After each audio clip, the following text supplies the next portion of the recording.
Hi guys, आज मैं आपके साथ शेयर कर रही हूँ अपना मंथली रीसेट रूटीन, जो ना केवल मंथ के स्टार्टिंग में किया जाता है बल्कि ये एंड में भी किया जा सकता है, जो ना केवल आपको पूरे मंथ प्रोडक्टिव बनाता है बल्कि आपको डिसिप्लिन रहने में भी उतनी ही हेल्प करता है। तो ये मंथ स्टार्ट होने से पहले ही मैंने सोच लिया था कि मैं आपके साथ शेयर करूंगी मंथली रीसेट रूटीन सबसे पहले। तो मुझे तो मंथली रीसेट रूटीन मंथ के स्टार्टिंग में करना पसंद है। ऐसा करके मैं पूरे मंथ के लिए पहले से ही खुद को तैयार कर लेती हूँ, जिससे मुझे हेल्प मिलती है हर वो काम करने का जो मैं सोचती हूँ, जैसे कि वर्कआउट। अब वर्कआउट को तो सबसे पहले मैंने प्रायोरिटी पे रखा है, क्योंकि वो कहते हैं ना, स्वास्थ्य धन है। तो अगर हेल्थ अच्छा नहीं होगा तो फिर वेल्थ कैसे अच्छा होगा। तो मैंने तो अपने मंथ को रीसेट किया लेग डे से, क्योंकि जब भी मैं लेग की वर्कआउट करती हूँ ना, मुझे इतना अच्छा फील होता है ना। और इसी के बाद जो पंप आता है ना मसल्स में, और जो पेन होता है, oh my God, I love it. हाँ, वो बात है कि बैठ नहीं पाते, उठ नहीं पाते, चल नहीं पाते, बहुत पेन होता है मसल्स में। और हाँ, एक गुड न्यूज़, मैंने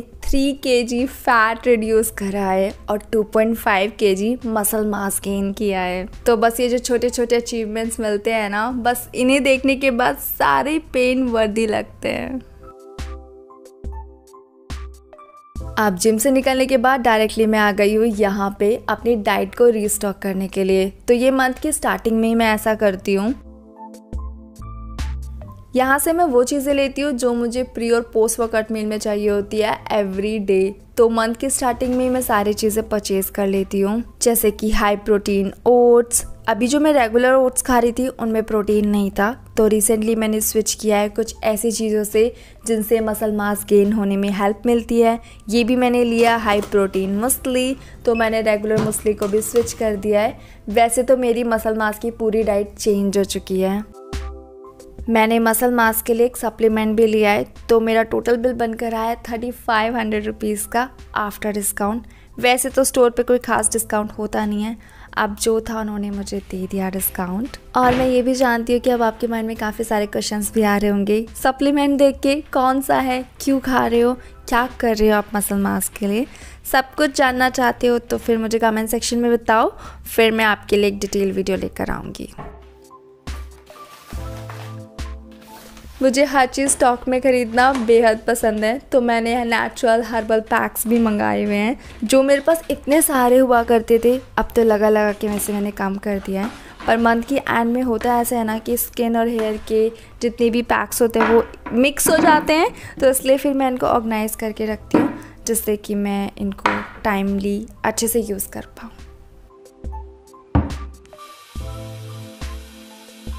शावर लेते टाइम काफ़ी बार मैं कुछ भी यूज़ नहीं करती हूँ, बस पानी से मैं अच्छे से अपने बालों को वॉश कर लेती हूँ और बॉडी को भी।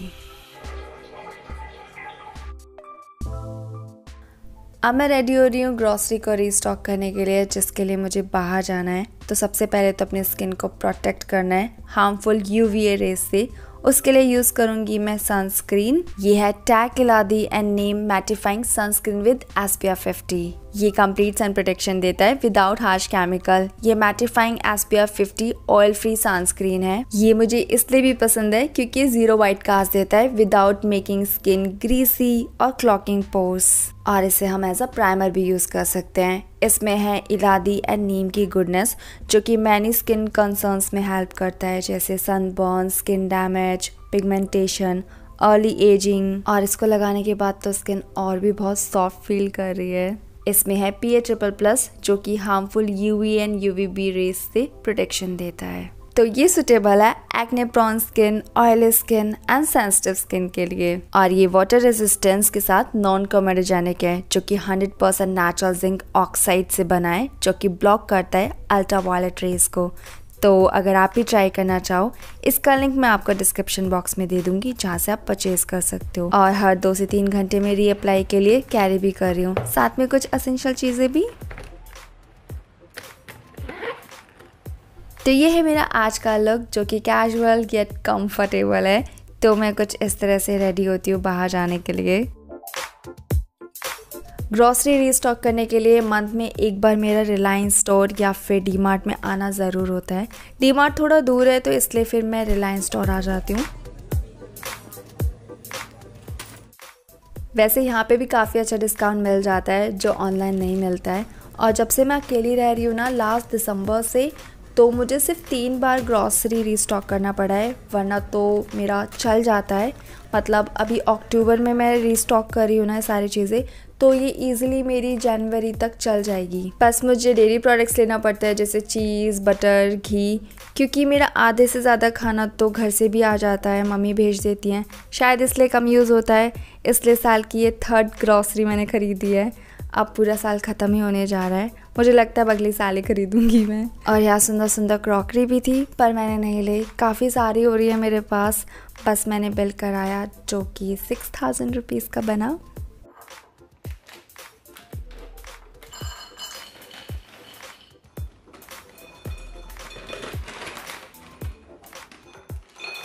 ये ड्राई फ्रूट्स मैं पहले के स्टॉक से ही डाल रही हूँ, मैंने मंगा के रखे हुए थे, पर आज जब मैं रिलायंस स्टोर गई तो मैंने और ले लिए क्योंकि अच्छे डिस्काउंट में मिल रहे थे। तो वो मैं बाद में ओपन करूँगी। तो मुझे 1 मंथ में इतने ड्राई फ्रूट्स लग जाते हैं, तो डेली ड्राई फ्रूट्स खाने चाहिए। वैसे तो मैं शेक्स में ज़्यादा डाल के खाती हूँ। जैसे ही मंथ स्टार्ट होता है तो एक बार मैं डीप क्लीनिंग ज़रूर करती हूँ। ऐसा करके मेरा एनवायरनमेंट तो क्लीन होता ही है, साथ में माइंड भी रीसेट हो जाता है। अब ये बेड देखने से तो पिंक कलर का है, लेकिन पास से देखोगे तो ये ब्लैक नज़र आएगा क्योंकि छोटे छोटे पार्टिकल्स इस पर चिपक जाते हैं। तो जब तक ये वैक्यूम क्लीनर से साफ़ नहीं होता है ना, तब तक ये पिंक नज़र नहीं आता है। जैसे ही मंथ स्टार्ट होता है ना, तो पीरियड की डेट भी आ जाती है। इसके लिए मैं खुद को रेडी कर लेती हूँ ब्लैक बेडशीट बिछा के, जिससे मुझे टेंशन ना हो स्टेन लगने का। वैसे लगता तो नहीं है, पर फिर भी मैं सेफ़र साइड के लिए कर लेती हूँ।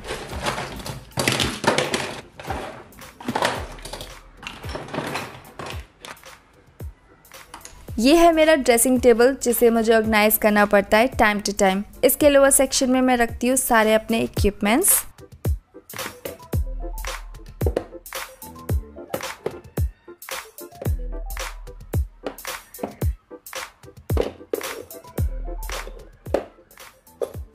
इसका मिडिल शेल्फ लूज़ हो रहा है, तो इसमें मैं सारी वो चीज़ें रखती हूँ जो मुझे रेगुलर बेसिस पे चाहिए होती हैं।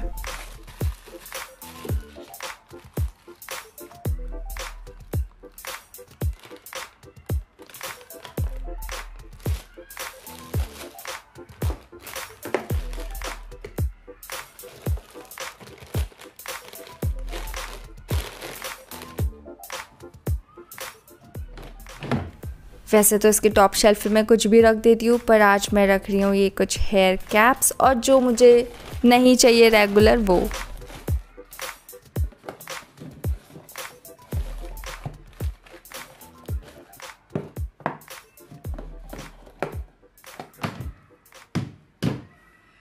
मुझे ना बचपन से साफ़ सफाई करना बेहद पसंद है, पर खाना बनाना कभी पसंद नहीं था। अब जब से इंडिपेंडेंटली रह रही हूँ ना, तब से सब कुछ करना खुद से पड़ता है, तो कह सकती हूँ अब मैं मल्टीटास्किंग हो गई हूँ। अब जो भी मैं करती हूँ उसे पूरे दिल से करती हूँ। तो यहाँ पे सफाई करने के बाद मैंने अपने कपड़े भी ठीक से ऑर्गेनाइज़ करे, जो कि बहुत ही बुरी हालत में हो जाते हैं मंथ के एंड तक। तो यहाँ पे मैं कुछ ऐसे कपड़े रखती हूँ जो मुझे रेगुलर चाहिए होते हैं, जैसे कि जिम क्लॉथ्स और कुछ ड्रेसेस जो मैं पहनती हूँ। और आधे से ज़्यादा तो कपड़े मेरे दूसरी वाली कबर्ड में भी हैं और कुछ घर पर भी हैं।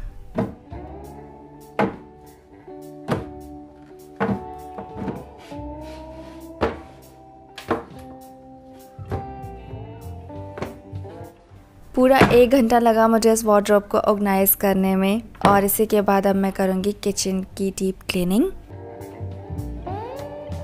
आपको सुनने में शायद अजीब लग सकता है, पर मुझे चिमनी यूज़ करने से बहुत डर लगता है। मैंने एक बार ऐसे यूट्यूब पे वीडियो देख लिया था चिमनी ब्लास्ट होने का, तब से ऐसा लगता है कि पता नहीं ब्लास्ट ना हो जाए चलाते ही, तो फिर मैं चलाती ही नहीं हूँ।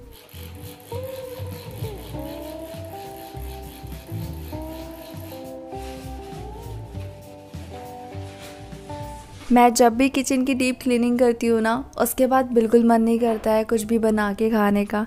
ऐसा लगता है इतनी सफाई करी है, इतनी मेहनत से किचन को साफ़ किया है, अब वो फिर से गंदा हो जाएगा।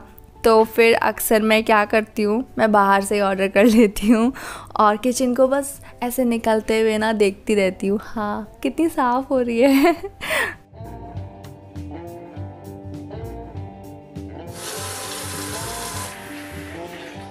मेरी मंथ में सिर्फ 3 बार वेजिटेबल्स आती है और कभी कभी 2 बार भी, जब मैं इतनी सारी ले लेती हूँ। तो लाने के बाद सबसे पहले तो मैं इनको अच्छे से वॉश करती हूँ, सॉल्ट वाटर में डिप करके रख देती हूँ कुछ आधे घंटे के लिए। और जब इनका अच्छे से पानी निकल जाता है तब इनको मैं स्टोर करके फ्रिज में रखती हूँ। इसे मैं तब लेती हूँ जब यहाँ पे सब्ज़ी मंडी लगती है मंडे और फ्राइडे को, तो काफ़ी कॉस्ट इफ़ेक्टिव वेजिटेबल्स फ्रूट्स मिल जाते हैं। पर फिर भी मुझे इतना सस्ता नहीं लगता क्योंकि नोएडा में सब चीज़ें महंगी हैं, जैसे rent, electricity bill, transportation, food, vegetables, fruits as compare to my hometown. और जिनको नहीं पता मैं कहाँ की बात कर रही हूँ, मैं अपने होम टाउन मेरठ की बात कर रही हूँ। तो वहाँ पे सारी चीज़ें काफ़ी सस्ती है एज़ कम्पेयर टू नोएडा।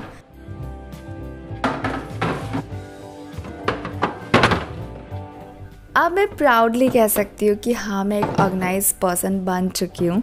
तो मैं अपने फ्रिज को कुछ इस तरह से ऑर्गेनाइज़ करती हूँ। तो दूसरा जब कोई इंसान खोलता है ना मेरा फ्रिज और उनके जो कॉम्प्लीमेंट्स मिलते हैं तो मुझे और भी अच्छे लगते हैं। आज पूरे दिन काम करने के बाद अब मैं बना रही हूँ डिनर। अब ये डिनर मैं अपने लिए नहीं बना रही हूँ, पूरा दिन इतना काम करके मैं थक चुकी हूँ, पर फिर भी मैं ये डिनर बना रही हूँ सिर्फ इसलिए क्योंकि ये जो थकान है ना वो तब दूर हो जाती है जब मैं अपने पेरेंट्स को देखती हूँ खुश, हैप्पी। तो बस ये कह के इन्वाइट किया है कि आज कैंडल लाइट डिनर है और आप आ जाओ। और मेरी थकान तो उनको देख कर ही मिट जानी है। अब ये सब जो हम कर रहे हैं अपनी लाइफ में पेरेंट्स के लिए तो कर ही रहे हैं। और मुझे ऐसा लगता है कि आप अपने पेरेंट्स की स्माइल देखने के लिए ना अपने आप को ऑटोमेटिकली रीसेट कर सकते हो। मतलब किसी भी चीज़ की ज़रूरत नहीं पड़ेगी आपको, अगर आपके अंदर ये है ना कि हाँ, मुझे अपने पेरेंट्स को प्राउड फील कराना है, उनको हर चीज़ वो देनी है जो वो डिज़र्व करते हैं। And I must say as a single child I have more responsibilities on me. वैसे इस वीक मेरा बर्थडे भी है फ्राइडे को, 13 अक्टूबर। मतलब बताते हुए मैं बहुत एक्साइटेड हो रही हूँ, पर एज सच मुझे कोई एक्साइटमेंट होती नहीं अपने बर्थडे की। तो अभी तक कुछ प्लान नहीं किया, लेकिन अगर आप बर्थडे व्लॉग बोलोगे तो शायद मैं कुछ सोच सकती हूँ इस बार। एंड आई होप आज का व्लॉग आपको पसंद आया होगा और आपने एंजॉय भी किया होगा। किया है तो फिर देर किस बात की, लाइक कर दो।